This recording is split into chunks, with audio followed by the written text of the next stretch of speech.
Baayibiitiin isinitti agarsiisa mala dhuunfaa. Baayibiitiinis tokkuma wanti nama dhibu hin jiru. Dhuftanii maal jettu kontiinuu jettu. Dafee kanaan caala akka viidiyoochi isin deemuuf jechaadha. Yaa waan isinitti agarsiisa nan qaba.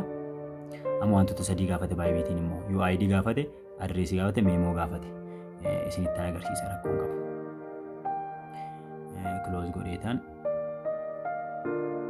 baayibiitiin seenaa. Akkuma baayibiitiin seenee deposit achiin deposit crypto search bar irratti major yookiin duraan search waan hin godhee dura waan inni qopheessee jiruuf kun major jettanii gubbaatti barreessitu. Asirratti immoo maal gootu toonii filtuu ishee jedhu irratti argitanii toonii ishee jettu filtuu achiin isaan kan hubadhuudha kunoonni. Isaan kanan fayyadamtu taanaan hin dhabdaa siin jedheera. Jalqabaa major deposit adreesii fi meemoo sana yookiin taagii sana akka hin dagannee tolee jettaan. Nama adreesii keenya fudhanna. Wallet adreesiidha. Jalqabaa akka tartiibaan deemnu akkasinii galuuf tartiibaan deemna. Iddoo kan dhuftu UID ku barbaaduudhaaf. Sabbii gochuudhaan immoo shun kana tuttu argitanii shuma tuttu rakkoon qabu.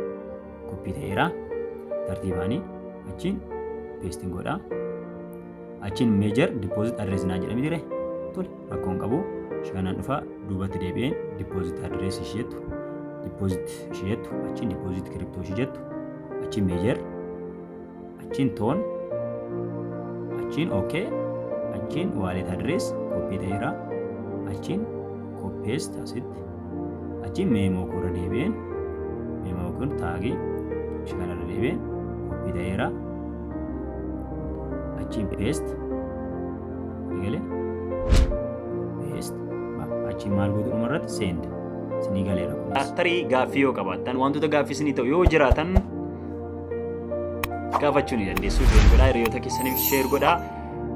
Nagaan oolaa jabaadhaa hojjedhaa.